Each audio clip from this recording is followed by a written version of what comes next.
When I was a kid, I lived in a pretty normal, semi-rural suburb of a major US city. When this started in 1997, I was 6. My brother was 3 and my half-sister was 18.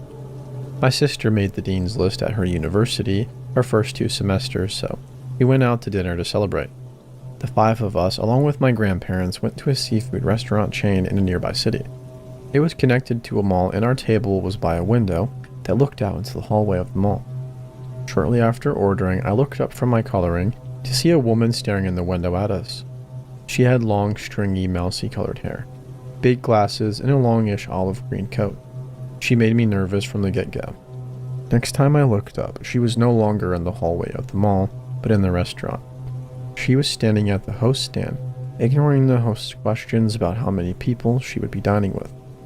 She was still staring at our table. Eventually, she requested to be seated at the bar, where she could still see our table. I finally pointed out to my grandmother that somebody was staring at us. She pointed it out to the waiter, and he said that unfortunately there wasn't much that he could do unless she actually harassed us. So we finished our meal uneasily, all of us aware that this woman was staring. After dinner, we walked around the mall. The woman followed us into American Eagle, which at the time wasn't so teenager-oriented, and that could have been coincidental. But afterwards, she followed us into Limited Too, a clothing store for young girls. She didn't look at any of the clothing, just my mom, brother, sister, and me. My mom told an employee that the woman had been following us and she left the store. She sat on a bench outside and watched us while we purchased clothing for me. She followed us the rest of the evening, never going into the stores after us, just throughout the mall. My dad, who had been pretty nonchalant about the issue at the beginning, finally was getting creeped out and we left. A few weeks later, I saw the same woman in a car outside of my summer daycare. I began to cry and told the aide that the woman had followed us around the mall. The aide went up to the woman and asked her to leave or she would call the cops. We had on occasion had other creeps watch the daycare's playground and the cops had to be called. Then she came to our church. It was almost September at this point, with these events starting in June. She attended one service, sitting on the opposite side of the congregation area from where we were. There were 3 sections of pews, one straight out from the pulpit and stage, and 2 on the sides at a 45-degree angle from the stage. My family was on one side and she was on the other. We informed the pastor, and he targeted her in a very pastorally way, inviting her to new member classes, asking how she found out about the church, and what drew her to this church, etc. She apparently was fairly unresponsive and never showed up again. We didn't see her again for a few years, at least not in any way that was as obvious as it was in 1997. My sister swears she saw the woman on her university's campus a few times her sophomore year, 1997 to 1998. My mom and dad thought they saw her at a local music festival in the summer of 1999. I thought she was in a museum while on a school field trip in 1999. Started crying and was basically told I was imagining things by my teacher. In 2001, she showed up again. Every year, the Girl Scouts had a big slumber party at my elementary school. All of the brownie and junior troops had dinner, played games, had events, worked on badges, and had a big sleepover in the gym. The elementary school I went to had these gates that closed off sections of the school, I assume for security reasons. The offices, gym, cafeteria, and health room were all on one end of the L-shaped building. The rest of the school was closed off to us by a locked gate. I walked out of the gym and looked down the hallway into the locked part, and a few classrooms down there was a janitor. It wasn't just a random after-hours janitor though, it was the woman. I bursted into tears and ran and hid in the bathroom until my troop leader called my mom. She picked me up and took me home. On Monday morning, my mom inquired about the woman with the school. It turns out that she had been hired as an after-hours janitor by the district about a year prior. She had worked at a different school for about a year before transferring to my elementary school, a few weeks back before I saw her. My mom told the school about the incidents in the late 1990s, and the school seemed skeptical. I ended up getting cast in the school play for a few weeks later, and would be at school after hours, so same time as this woman. She was often at the gate, staring into the gym, watching our rehearsals. She must have started at 4 p.m. since she was never actually in the gym, only on the other side of the gate, and that's when they shut the gates. I told the director that the woman was watching, having realized that people thought the stalking aspect of this was a figment of my imagination. The director did tell the school they saw the woman on the security camera watching us rather than doing her job and fired her. They informed my mom that the woman was fired as well. Once again, it all stopped in any obvious ways. I was driving with my dad one day and saw her in a car in 2002. My brother saw her at the park that his Boy Scout troop had an event in once. My sister saw her at the restaurant she worked at in 2002, as well, and refused to serve her, getting a coworker to do so. She said the woman never stopped staring at her. It stopped again until 2008. I was 18 and was at Culver's, a Wisconsin-based fast food and custard chain, with my boyfriend. We were at a table eating when the woman walked in. He visibly froze, just as I did. Apparently, his family had the same issue with the woman that we did. There were a few instances of her actually stalking them. His dad owned a restaurant for a time, and she would come in and ask people about the owner's kids, but refused to talk to the owner or would go silent if he approached. For them, this started in 2000 when he was 8-ish and his sisters were 5 and 1. Like my family, they saw the woman in the background for years, including at the elementary school that we both went to. This means that at least 2 families independently complained about this woman, and the school did nothing about it for months, even though she had allegations of stalking at least 4 students. We promptly left the restaurant. She didn't notice us, presumably because we were 16 and 18, pretty grown up with their crazy hair and piercings and skinny jeans. But she'd followed both of our families around, just watching from the background for years. I can't help but wonder how many other families she followed like that too.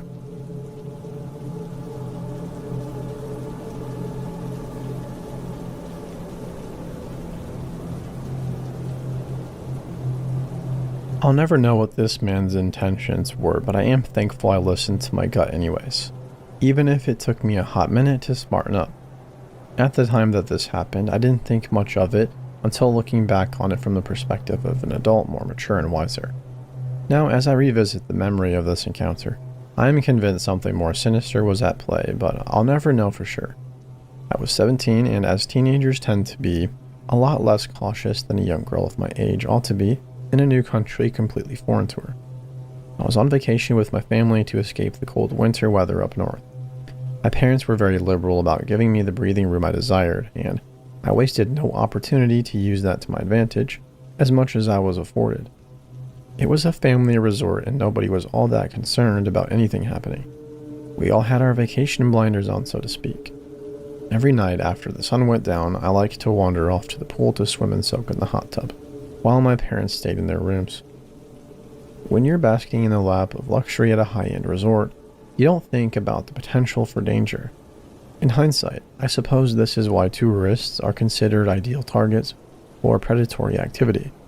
Being on vacation made me more sociable and, additionally, more trusting than I normally would be. I admit that the false security that came from being within the illusory security of this protected resort caused me to lower my guard substantially. The fact that I'd already been going to and from the pool area by myself every night, with no incident thus far, only heightened my cavalier nonchalance. While my parents gave me the breathing room to enjoy my independence, I was here to make friends and have a good time. I didn't care about much else. So, just like any other night during my stay, I was lounging in the hot tub, chattering amongst the guests, all of my worries completely forgotten for the moment. I was getting a lot of attention, mainly because it was apparent that I was Canadian, and all the guests amongst me were apparently fascinated by this. I was barraged with questions, some of which I could not decipher whether they were genuine or trolling. Yes, we do have heat and electricity up north. I kid you not, I was actually asked this. Amongst this group of people, I was particularly invested in this conversation I was having with a much older man, who came off as nothing but warm and friendly. He had claimed he too was on vacation with his family, but they were nowhere to be seen. In fact, he, not including me of course, was the only one who seemed to not know anyone there. Everybody else was with their families. I figured that was normal enough. However, because I too was vacationing with my family, and they were nowhere in sight either. What strikes me as odd, however, is how he seemed to be engaging only me in conversation and ignoring everybody else. He was nearly 3 times my age. Doesn't help matters. As the night progressed, people began retreating to their rooms, leaving just me, this man and a few others. It was around this time that he shared with me what room he was staying at before asking, innocently, where I was staying. Foolishly told him, but only the sectional area. Although he had asked which room specifically, I had enough sense to not divulge that much. Things didn't take a particularly unsettling turn until I began to notice how eerily quiet things had become. There was still some people around, but it was just me and him in the hot tub now. I took this as my cue to start heading back. Bidding him goodbye, I got up to leave, but he instantly stopped me, insisted that he walk me back to my room, as it's not safe for a pretty little thing like me to be wandering around the resort by myself at this late hour of the night.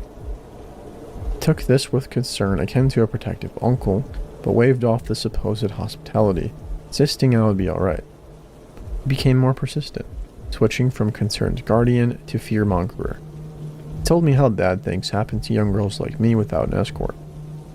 As he droned on about the dangers that might surely befall me as a young female on vacation, with no parents around to guard me, a small defenseless young girl, I felt the first wave of unease wash over me.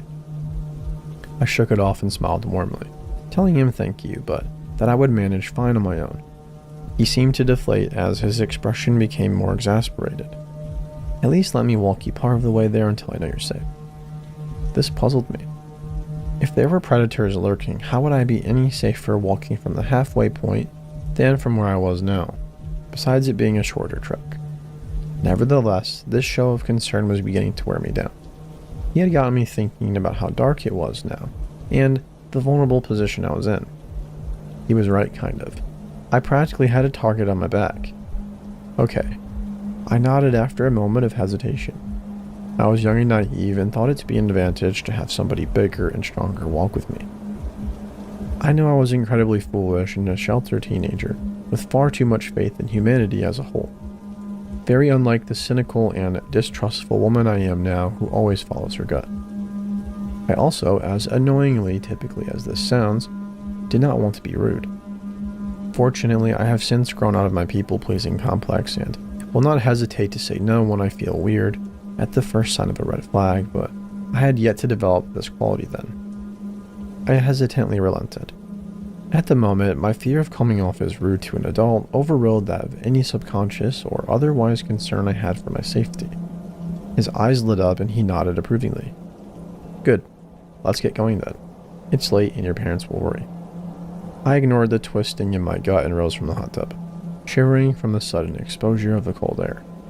Suddenly feeling too exposed, I hastily fastened my towel around myself, padded towards the lockers. At this point, I was just determined to get back to safety and warmth of my hotel room. It was only as I was getting closer to leaving that I began to get this sinking feeling in my stomach that something about this whole night just wasn't right. My suspicions were further affirmed as I took note of my escort following me.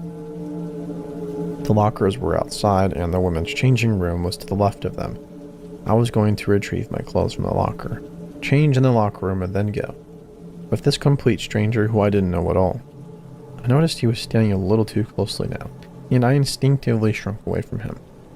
This definitely wasn't right, but it wasn't until I was shakily pulling my top on over my soaked bikini top, having already decided I would skip the locker room, which regrettably accented my womanly curves a little bit more than I was comfortable with at the moment, and which he seemed to notice as well, that I decided I could not wander off with this strange man that I hardly knew. Any last bit of false security had waned away the moment I felt his eyes on me, watching me dress, his eyes clearly appraising my body. I shivered again, this time not from the cold.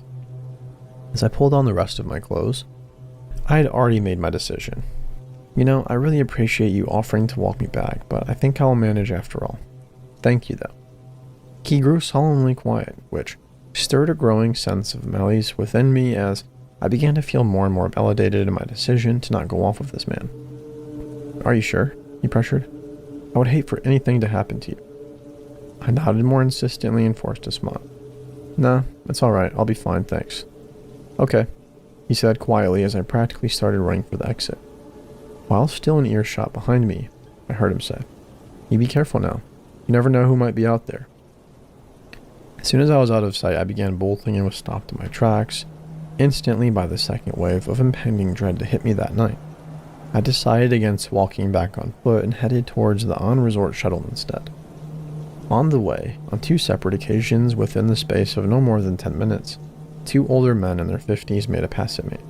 And at the shuttle stop, a group of men in a car offered to give me a ride, but I ended up making it back to safety from the shuttle without any further incident. Later, I wrote it off as paranoia and convinced myself that he really was just a hospital older man with a young girl's best interest at heart. But now that I know from personal experience how the men that seem the nicest with seemingly good intentions can often be the worst predators, I am convinced I made the right decision that night.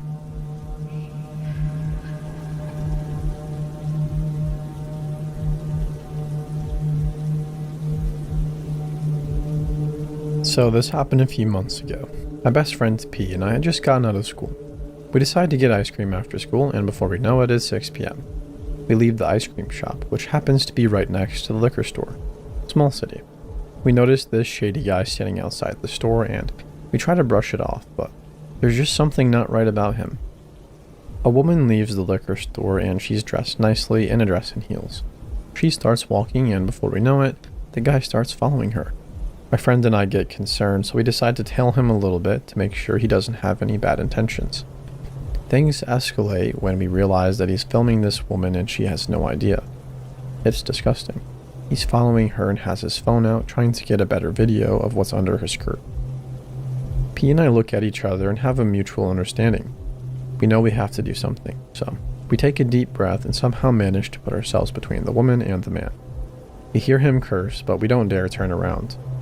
We are spread apart, making sure there's no way he can get her on film. Mind you, we're both 5'1", 17-year-old girls. Our hearts are racing, but we don't move away until the woman safely enters a restaurant, which is about 2 blocks away. She's in the restaurant, but this guy does not want to give up. He's waiting outside for her. He's lingering and even tries to peer inside through a window. P and I know we have to tell the woman what's going on, just in case he tries something. So we step inside this fancy restaurant and spot the woman on a date with her boyfriend. Tap her on the shoulder and I fill her in. She's shocked that he followed her for 2 blocks and that she had no idea. I let her know that he's waiting outside and give her his description, just in case he follows her anywhere else. She thanks us profusely and even gives us a hug. P and I leave the restaurant feeling relieved because we both know that we cannot live with ourselves if something were to happen to her.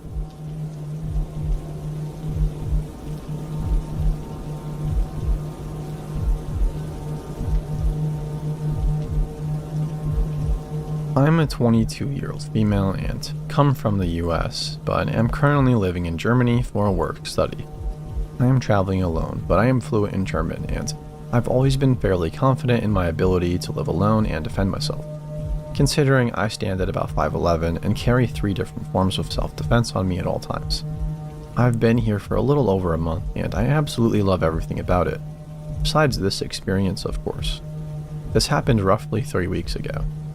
After exploring my semi-large home city in Germany for a few weeks, I wanted to check out a nearby country. I've always been jealous of how Europeans can travel. Countries like Americans can travel from state to state, and my dad generously offered to pay for my travels while I'm living here. So I wanted to take advantage of that and experience a different culture. After doing lots of research, I decided upon the Netherlands. I've always been curious about Dutch culture, and I was very excited to do some more exploring, even if just for a weekend. I chose a small city in the south of the Netherlands, so I only traveled about 4.5 hours to get there. I had some lovely Dutch food and got to experience the Saturday market in the city center, which was filled with local goods. Now for the juicy part. On my last day in the Netherlands, I decided to check out a local Dutch coffee shop. Most of you probably know, but some Dutch coffee shops sell weed for recreational use and have areas where you can smoke and talk to people. Since I've never been to anything like this before, I was super excited and nervous. I smoke relatively frequently back home, so I wasn't going into this completely blind though. When I walked in, I had to register for an account, and the staff took my picture and passport and gave me an account number. I was a little uneasy about this, considering I didn't want my passport and a coffee club account to go hands in hand, but I've heard that several coffee shops do this, so I wasn't super worried. I then went to the counter and bought the weakest strain they had. White Widow, I think, which is definitely not considered weak in the US. Also, it was like 5 for half a gram, so that was pretty damn fantastic. I didn't want to bring the bud across borders because I didn't want to risk getting torn in half by the German police, so I decided I'd find someone to smoke with and grab a train afterwards. It was only about 1:30 p.m. as I made my way to the chill zone, a hazy room filled with foreigners and locals, all ripping bongs and dragging blunts.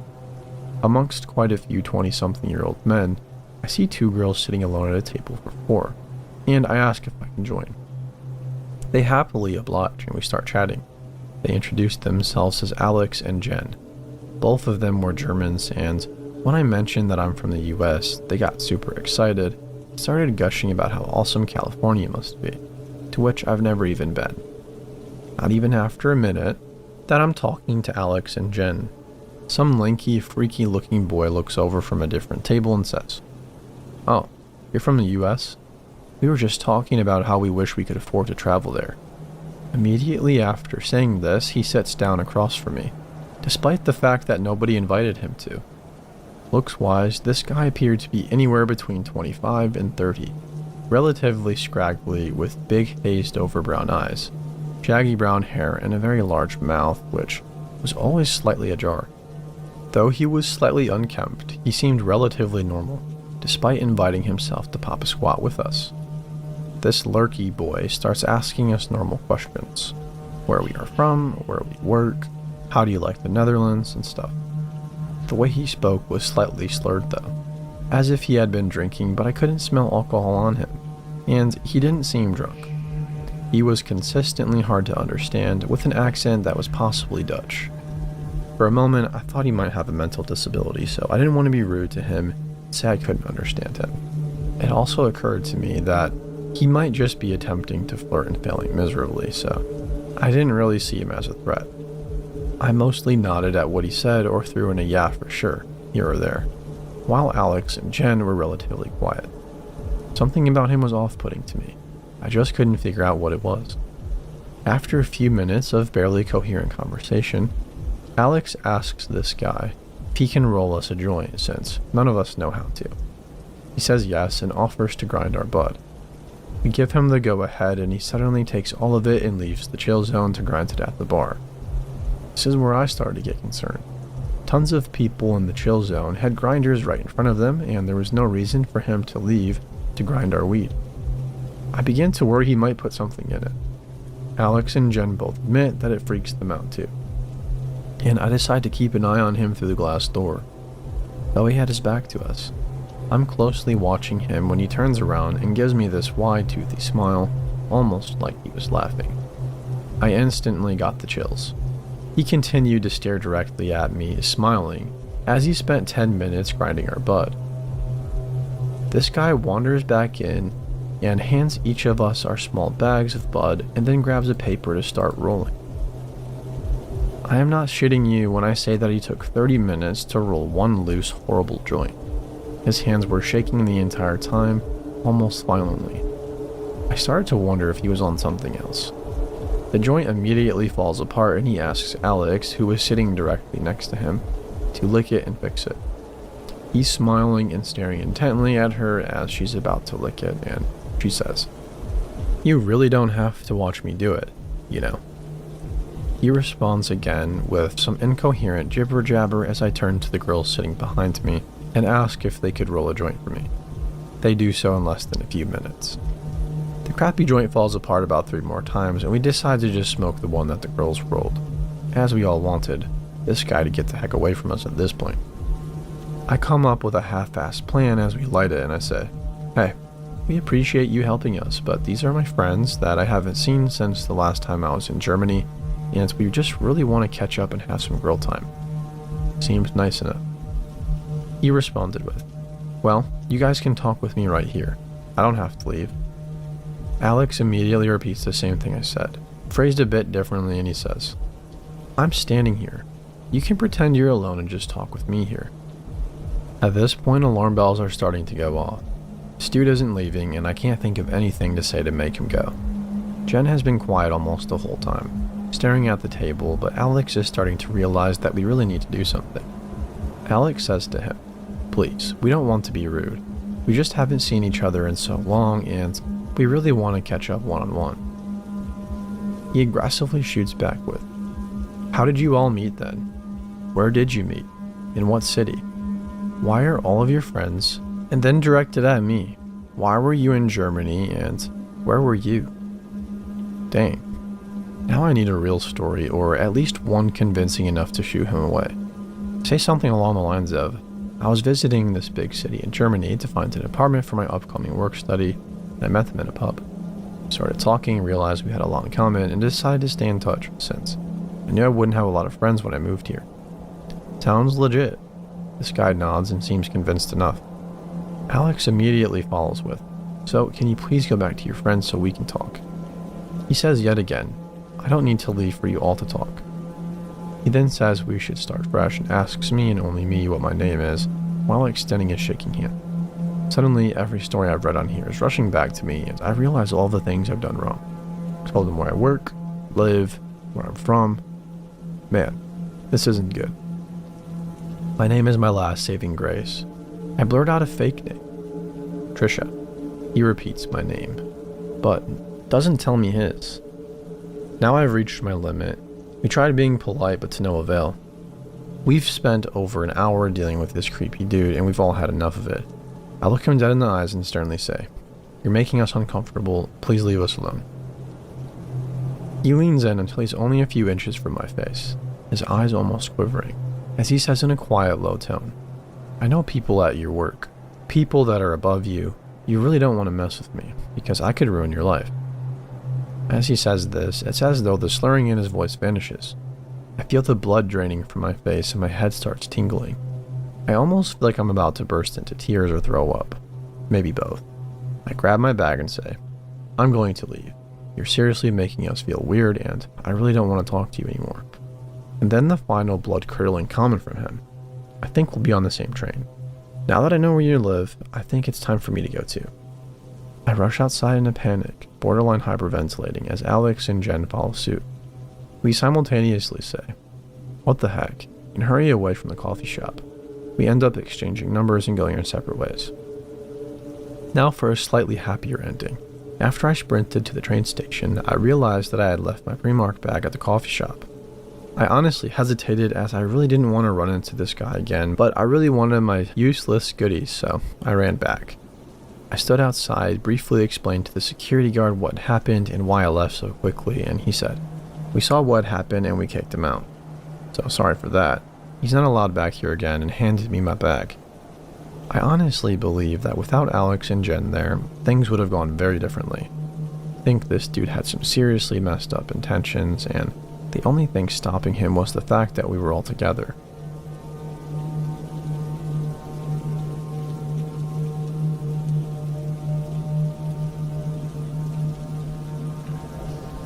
I came across this subreddit a few days ago and thought I'd share my experience.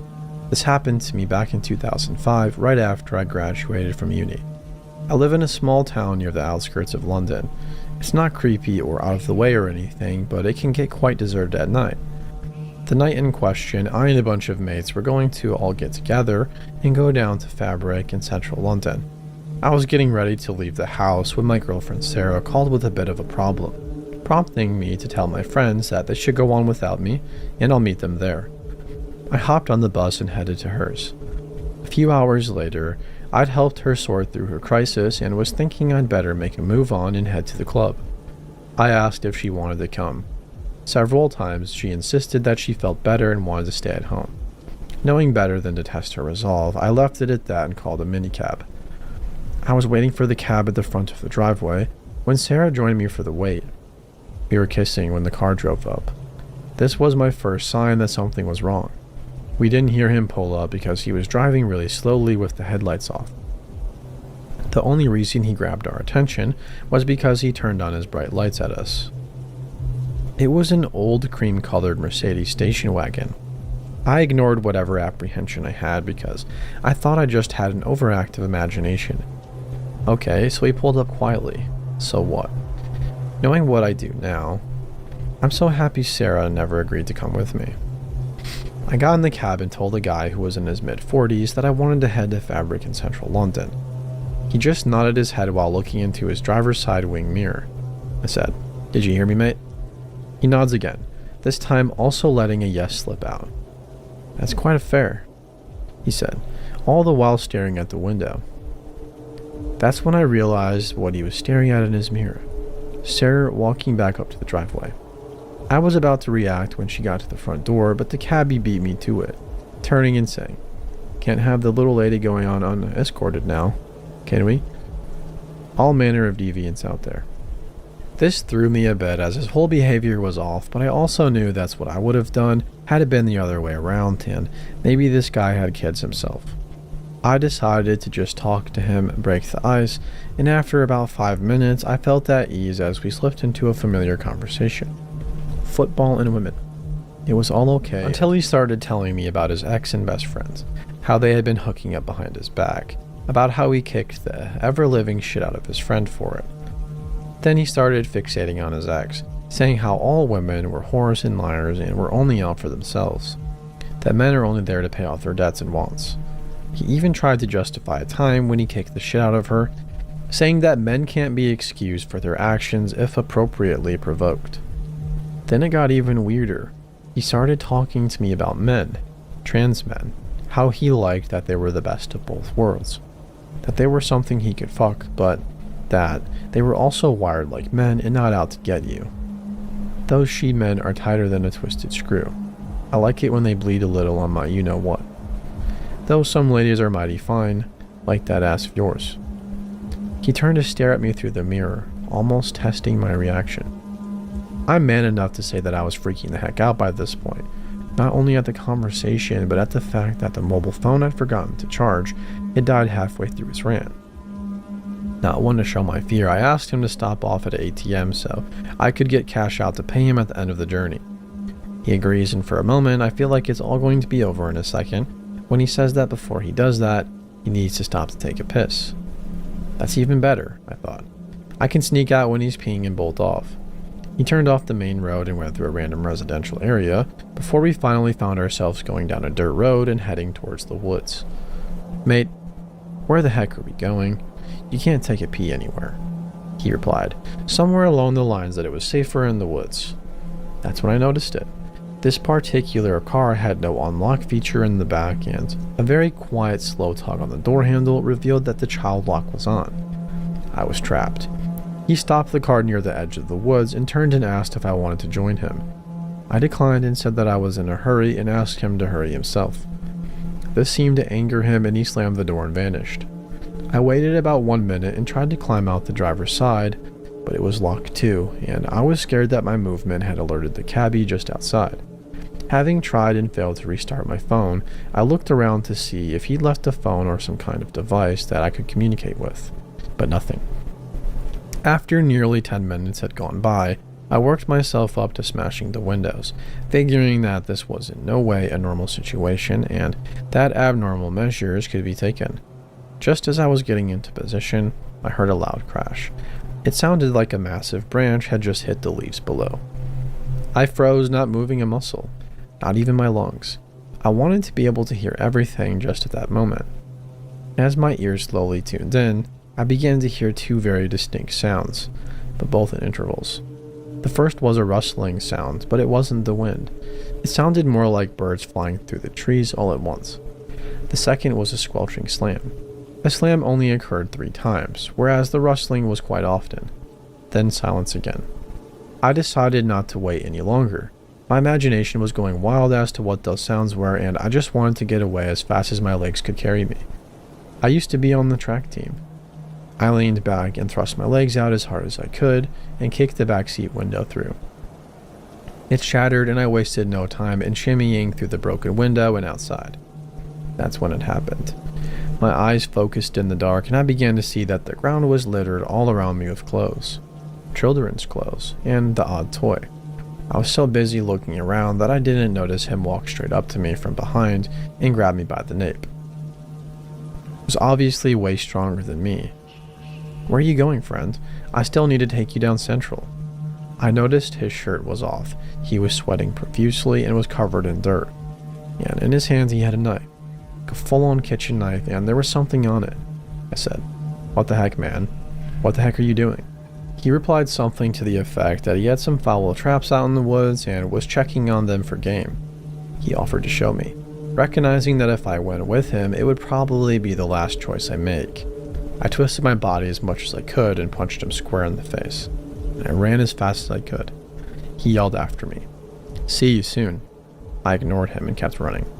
Even though we had driven quite far, at least 5 or 6 miles, I still legged it all the way back and straight to the cops and told them everything I remembered.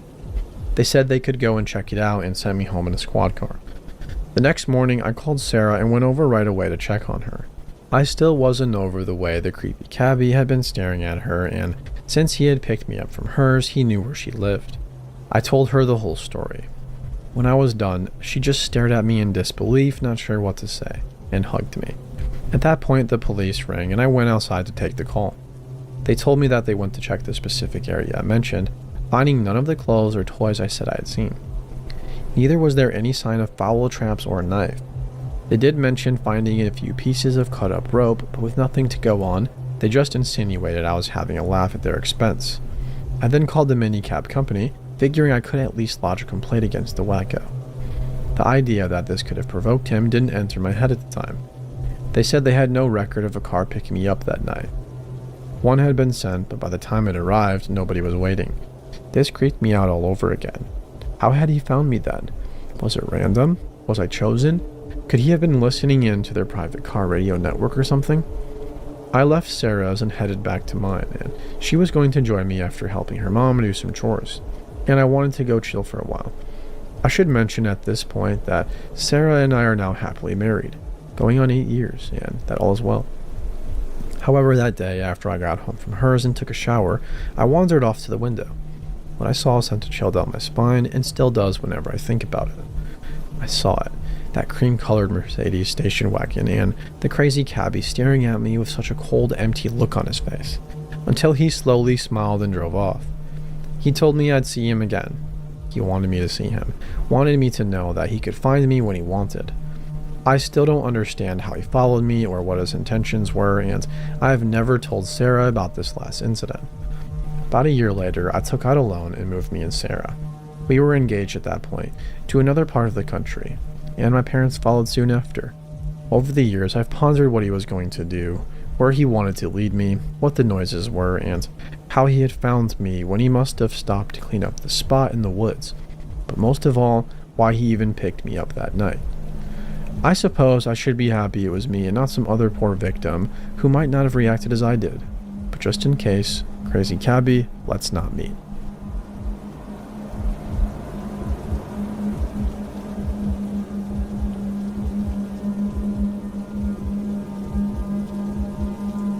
This happened some years back when I was in my last year of schooling. I was on a bus on the way to school when I happened to look up and met eyes with this guy. It happened by chance, so I quickly averted my eyes and disembarked the bus. From then on, I would have frequent chance encounters with him. My course happened to be on the same floor as another course, but on different sections of the building with the elevators in the middle. I would see him everywhere, in the corridors, at the elevator, etc.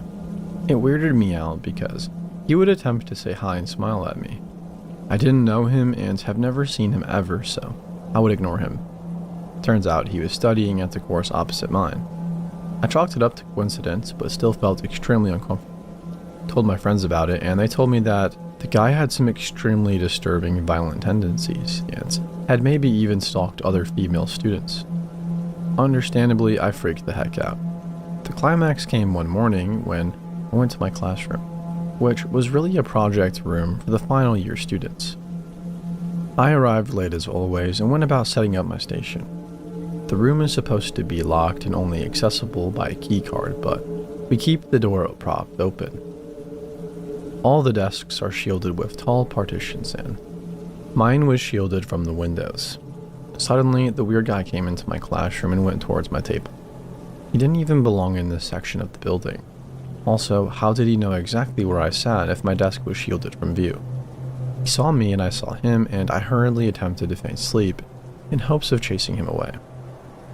He approached my table with a shoebox in his hands and asked why I was on the table and if I wasn't feeling well. My friend awkwardly told him that we were working. My friends were in a corner watching a variety show and laughing, obviously not working. He said he had something to give me. I stayed silent and continued pretending to be asleep. This lasted until he awkwardly went away. Later on, as I related this to my friends from the other course, they told me that he was extremely protective about the box and was extremely threatening to people in his class. Went something along the lines of, "If you look, I'll kill you." Problem was, nobody expressed interest in the box and the threat was unprovoked, so they got curious and peeked into the box to find that it contained dead flowers. Why would he feel the need to pick dead flowers and gift them to me in a shoebox? I felt extremely unsafe and uncomfortable and insisted my friends accompany me everywhere until it felt safe enough. The strange guy also never appeared again.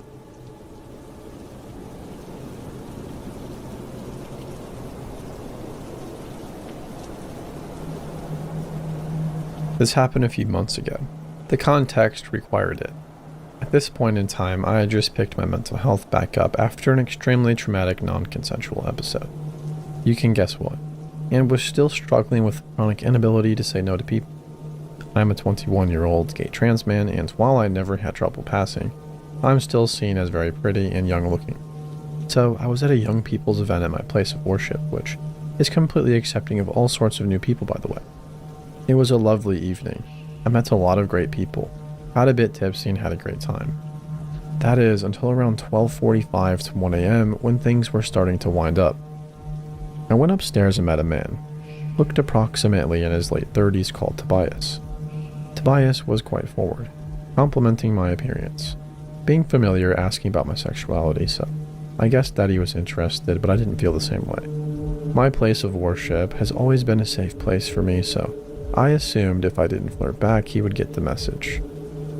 Shortly after, I went downstairs to put something in the bin and he followed me. When we were alone, he kissed me. I pulled away and told him, "Sorry, I'm not available." He said, "Don't worry, neither am I," and gestured to his wedding ring. I laughed it off, turned, and walked back upstairs. And as we walked, Tobias told me, "I can't believe I just did that. Nothing happened. That didn't just happen." I nodded and thought that was that. The evening was getting late. I decided to get home. I offered to walk a friend of mine to the station, and when she left to go to the bathroom, he asked where I was going. I said firmly, "I'm going to walk my friend to the station, and then I'm going home." She returned, and as we left, he decided to come along with us. I asked where he was headed. He said, "Oh, I'll go to the station for you." I reiterated that I was going straight home from that point. Along the way, my friend wanted to get another drink and hang out, and I agreed. We were chatting and all seemed friendly, but I was becoming increasingly uncomfortable with Tobias's behavior.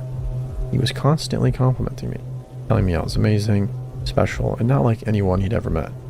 And even kept touching me, putting his hands on my neck and down the back of my skirt, still trying to kiss me. FYI, this is a tactic called love bombing, I think, and it is a big ol' red flag. He commented on some hickeys I had. Who was that? Whoever it was.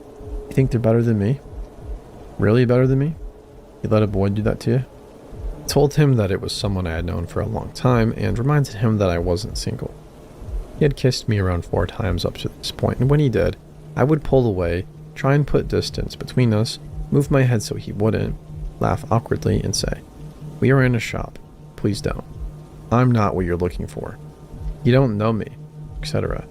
This man straight up tried to make out with me 1 meter away from some poor shopkeeper serving us. Squeezed my waist and commented on how skinny and small I was. Asked me how old I was and commented, "Wow, you look so young."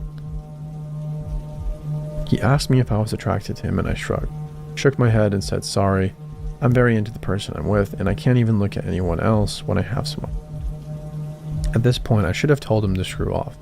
In fact, I should have said that a long time before this. But when it's actually happening, it's surprisingly difficult to get a bearing on when you can start being rude. Which is exactly what people who behave like this rely on. A vulnerable person's fear of making a scene. Or else they actually believe that this behavior means the person wants to be persuaded. We all decided to sit on a bench as all the pubs were shut. I sat on the end and my friend was next to me. Tobias whined that I wasn't sitting next to him. My friend asked why that mattered and he said, "Oh, because I want him to." Never mind, I'm being too much. I'm going too far. I tried to steer the conversation away from him flirting, but he kept standing and walking to where I was sitting to kiss me, crouching by me and putting his hands on my knees. He didn't want to tell us how old he was because he was afraid I wouldn't like him, but did eventually confess he was 37. In an attempt to stop him being interested in me, I revealed that I was transgender and he put his hands up my shirt saying, "Wow, you really think I would judge you for that? You have no idea who I am. I see you." Side note, what is this, the Avatar? I would never care. I would still do everything with you. He meant sexually, by the way. I wiggled away as far as I was able and said something along the lines of, "Well, thank you, but I'm not interested." My friend had somehow misread the situation as me enjoying this behavior, probably because I'm a bloke. I texted another friend to call me so that I could get 5 minutes away from the situation, walked up the street, explained everything and made a plan, which was a really good idea, talking out loud about it. I finally registered that this wasn't right, that I was totally in the right to be uncomfortable and wanted to get the heck out. I returned and told everyone that I was going home. The second I came back, he tried to kiss me and told me he was worried and then tried to come looking for me. I moved my head so he couldn't and told him, "Please don't, I'm going home." I texted the friend I was with help, and she immediately started saying that we were going home. He should go home too, and she and I were leaving together now. He asked me, "What's changed? You've come back different. Who are you talking to? What's going on?" I told him, "I'm uncomfortable and I'm going home now." He said, "What are you talking about? Have I made you uncomfortable?" "Yes, I'm going home now." To this point, I can definitely see that my lack of rudeness and conflict avoidance tactics had actually made the situation much worse and given him the impression that I could be persuaded to do whatever he wanted, or somehow would let him on. So now that I've been absolutely crystal clear, he should back off, right? "Wrong," he said. "Wow, who were you talking to? What's happened? Whoever it is, don't throw this away. I know we had a connection. You're special." I said, "I only met you this evening. You made me feel uncomfortable and you should ask before you kiss people." "Wow, I can't believe this. You're trying to turn this around on me." "I know you're drunk, it's fine. I just want to go home now." "Oh, I'm completely sober." "I'm not drunk." At this point, my friend stepped in and tried to assure him everything was fine and convince him to leave. He asked me for another kiss and I shook my head. "No, thank you." He said, "Don't throw this away," and tried to touch my face. I reiterated, "I met you this evening. I don't know you. I want to go home." He said, "Can I at least have a hug?" And immediately tried to hug me. Pushed him away and said, "I would rather not." He said, "Wow, you're making me feel uncomfortable now." I said I would rather not. Please respect my boundaries. I want to go home. My friend again tried to get him to go home. He said, "No, you're making me feel like I've done something wrong. I just want a hug." "Oh, I know what this is. You're just not used to people accepting you for who you are. You can't handle that I accept you and see you for who you are." "I mean, really?" I said, "That's not the case. I have plenty of people who accept me, but you've made me feel uncomfortable and I'm going home." At this point, I was stood up, backed against the edge of the bench with him standing barely a foot away. I had started shaking because I was feeling anxious, so I just walked away up the street. My friend stayed with him, convincing him to go home. He didn't follow us. I took her to the station and got myself into an Uber. The next day, I handed a report very similar to this to the security at my place of worship, and the dude was promptly barred from entry. I hope people can see the mechanisms of how this situation was set up and can find confidence to be more outspoken than I was, because by being polite, I made the situation worse. I know it's not my fault, but I'm very grateful that I'm not timid like I used to be, and now I'm able to absolutely be firm, and if need be, rude about setting my boundary. Therapy is a hell of a drug, and it's doing me wonders.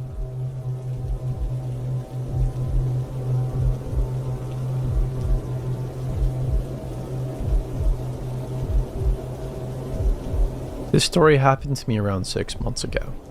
I've lived where I live for 3 years. It's a nice apartment in an amazing location, but they were built in the late 90s. The last few years, the city I live in has had a massive population boom and people have been non-stop pouring in. Good weather, amazing economy, and cool place to do stuff always. Because of this, I have seen the landlord staff start to do heavy maintenance on the apartments to bring them up to date to attract more people to them. My neighbor lived in his apartment for something like 6 years before he ended up buying a house and moved. When he moved, the landlord immediately started redoing his apartment as one to bring up to date. The way that the apartment layout is, there are 2 stories. Where my bedroom is, on the direct other side of the bedroom wall, is the staircase in my neighbor's apartment. The way my bedroom layout is, has my bed right up against that wall. They were completely stripping this place clean. It was one of the first ones that they did such heavy remodeling to. For weeks, I would always see the workers over there painting and redoing the floors. A few days before this happened were no different. I left and saw them doing maintenance on the kitchen, and when I came home from work, they were gone for the day. Nothing unusual, not a single bit. The part that is unusual is what happened one particular night. I was awake around 1 a.m. watching TV in my room when I heard somebody on the other side of the wall slowly walking up the stairs and very obviously stopping halfway up. Where the person was stopping was directly where my head lay on the other side of the wall. I could feel him listening to me breathing. I immediately turned the TV sound off and sat there extremely quiet and still. I heard nothing for a few minutes, and then after what felt like an absolute eternity, I heard the person start walking the rest of the stairs to the second floor. My survival instinct kicked in instantly. It was very obvious that somebody was on the other side of that wall listening to me. I also knew that it was only a few days before this happened that I saw the maintenance redoing that apartment's kitchen. I knew that there was no way somebody already moved in that fast. I obviously couldn't see if there was movement in there from the window, but I had a good angle to see if anybody walked out. I sat there for about 15 minutes just staring outside to see if I saw anything at all. Nothing. I went back into my room and laid down in bed again. I didn't play the TV, just sat there waiting to hear something again. I was messing around on my phone for about 20 minutes in silence until I heard movement of the stairs again. This time though, the movement didn't start from the top or the bottom. The movement started in the middle of the staircase, meaning that the entire time I was sitting there in silence, this person was just on the other side of the wall listening to my every move. This terrified me, so I called the police. I gave them all the information of what was going on, and they informed me somebody would be out very soon. I went back to one room and watched out the window again. Only a few moments later, a police car pulled up and a cop got out to examine the building and apartment. He was looking around and shining his light in the windows. I heard him knock on the door and shortly after, could hear him talking to somebody but couldn't make out what they were saying. I was totally puzzled by this. The officer walked over to my door and knocked. I went downstairs and he informed me very nicely that somebody just moved in there. I laughed and was completely embarrassed.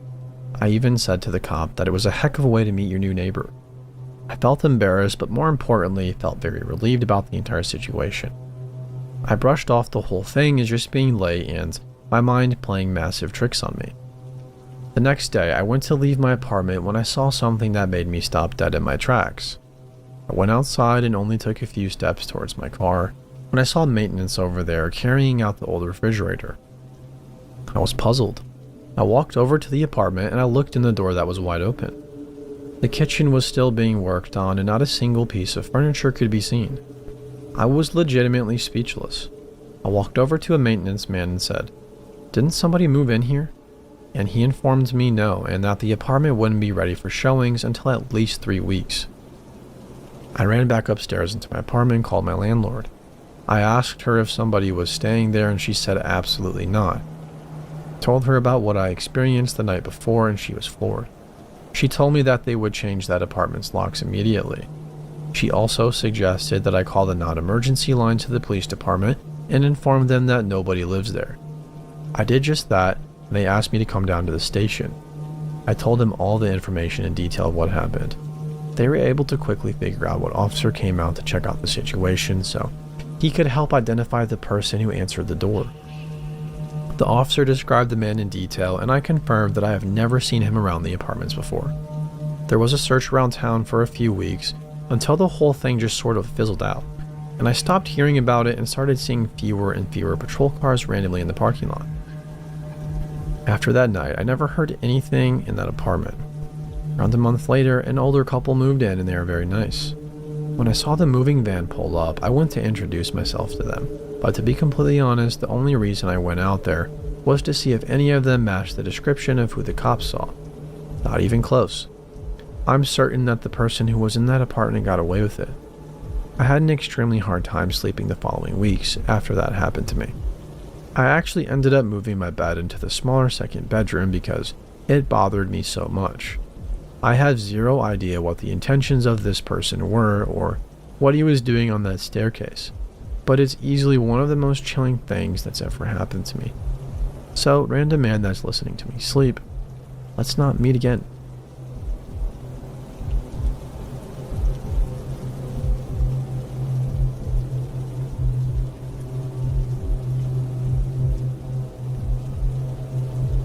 I'll start out by saying that I'm not a writer by any means. I suck at it, but I will try my best. For a bit of backstory, my mom was dating an abusive prick at this time. We'll call him Ian. Because of Ian and the crazy fights they had gotten into, we couldn't lock up my house at all. He had kicked in both the front and back door to the house, and they were never fixed. My mother and Ian were at the bar all day, every day. I told you this so you know why the house wasn't locked up and where my parents were when this happened. This incident occurred when I was around 12 years old and my little brother was around 10. I was a pretty smart girl at this age and my brother was sick all the time, so he was very tiny and frail. My mother and Ian were at the bar as usual. When you opened my front door, it put you in the living room and you could see the back door. There was a hallway to the right that led back into the bedrooms, and that is where my brother and I were. We were in his bedroom with the door closed, playing something on the PlayStation. It was around midnight or 1 a.m. and we were playing and having a good time when I heard a weird noise. My brother didn't hear it and I didn't want to creep him out. I told him that I wanted to get a drink and told him to stay in the room and I would bring him something.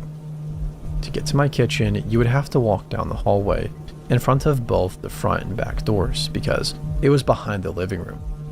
Kept hearing strange noises, so before I left out of my brother's room, I told him to get into the closet and work on our fort so that it would be ready when I was done getting our drinks and a snack. I raised my little brother for the most part and took care of him. I had a terrible feeling, a sense of dread. I could tell something wasn't right, and this was a way to get my brother to hide without scaring him. He frightened easily and had really bad asthma attacks, and at this time we had no inhaler or his breathing treatment machine for him. Good going, Ma. I knew if he started having an asthma attack on top of being scared, it wouldn't be pretty. Anyways, I left the back room and decided to see what was going on, because I was such a badass at 12 years old, but I had to protect my little brother. Started sneaking up the hallway as slowly and quietly as I could. I was terrified. I could feel that something was wrong. Before I made it to the end of the hallway, I heard a man. It sounded like he was growling. It was a deep, terrifying noise. Can't explain it, but the feeling that washed over me damn near made me puke. So I, of course, freeze. I have no one in this town. I don't know anyone, and my dad is living in a different state. My mom is at the bar drunk as heck. I was sitting there trying to gather the courage to see what was around the corner and going over my options when I heard my brother's door open. He sees me and the look on my face and freezes. I remember his eyes going so wide with fear because he must have heard the growl or whatever it was too. I motioned to him with my hands to go back in the room and he does. I gathered the courage to peek around the corner and what I saw still freaks me out to this day. It was horrifying. I saw a man probably around 6'6" and 300 pounds, sitting on my couch with a wicked grin on his face.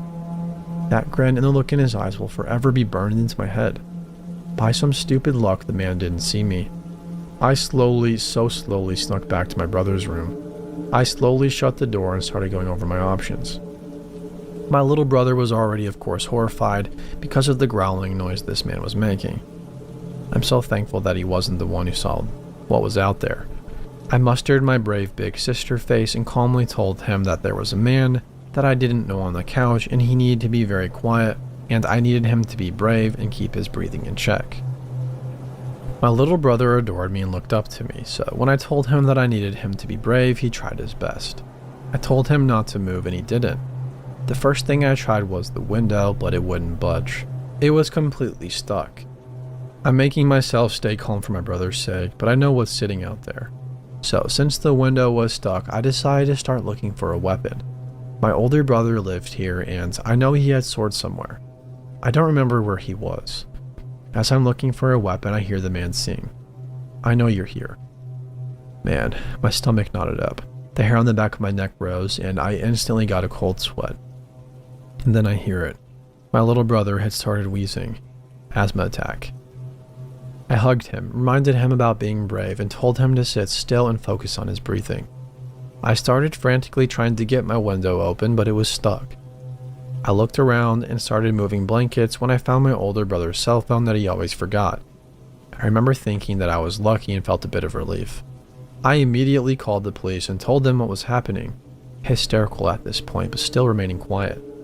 The dispatcher told me to remain on the phone so she could hear what was happening when the man started banging on our bedroom door. It had been about 5 minutes into the phone call when this happened, and I could no longer remain calm. I lost it. I started screaming. I mean, like a blood-curdling scream. The kind that would send chills down your spine if you heard it. I forgot to mention that our bedroom had the only working lock, so the door was locked. He was trying to get in and banging on the door. His banging got louder and louder. He was screaming to let him in when it went completely silent. Then he did the creepiest, most terrifying thing ever. He started laughing. "You know I could just bust down this door in about 2 seconds, right, little girl?" Tap, tap, tap. Now he's lightly knocking on the door and asking for me to open it. His demeanor completely changed. I then heard a scraping at the door. What I had imagined it was in my 12-year-old head was he was scraping the door with his really long fingernails or something. But that wasn't the case. Then I hear the police start screaming at him to get on the ground, put his hands up, etc. I heard him putting up a fight, followed by more yelling and eventually silence. After a few minutes there was a knock on my door, but at this point I was too terrified to open it. I thought that this nightmare guy was still there, so being in my hysterical state, I started screaming, "No, no, no, please," over and over again. I couldn't stay brave for my little brother anymore. I was on the floor holding him this whole time, convinced that we were going to die. Eventually I calmed myself a bit, and this time a female officer was at the door, so I opened it. There were about 5 cops standing in the hallway listening to me being hysterical. I refused to let go of my brother at this point, but we both ran to this female officer and just collapsed. We had been so scared. It turns out this guy was completely wasted and high on drugs. I remember the cops walking me up to him and having me stand in front of him to ask me if I knew this man. I didn't, but I'll never forget standing in front of this huge man, looking into his brown eyes that were completely bloodshot and filled with hatred. I'll never forget that growling noise that he was making, or the look of pure horror in my little brother's eyes. My parents were called and investigated for leaving us alone like that and for the doors being like that. My mom is a different person now. She doesn't drink and is now married to a cop. She has completely changed. I remember asking her about it later on, and she told me something that I didn't know. The man had a huge knife, so that's what he was scraping the door with. And he also had some rope, tape, and a tarp. I still don't know how he didn't get to us, or why he didn't just bust down the door to get us. It would have taken one half-ass kick from him to kick down the door. It was super thin. It creeps me out still, and I have had nightmares from it. My husband doesn't understand why I get so furious with him when he leaves the door unlocked at night. I work 3rd shift, so I'll come home and the door will be unlocked. It's infuriating because I then have to go through every room in the house and check the closets and the other places that a person could hide. I have 2 kids and they will never ever go through what I did. Sorry for my shitty writing style, but I wanted to tell my story after lurking here for so long.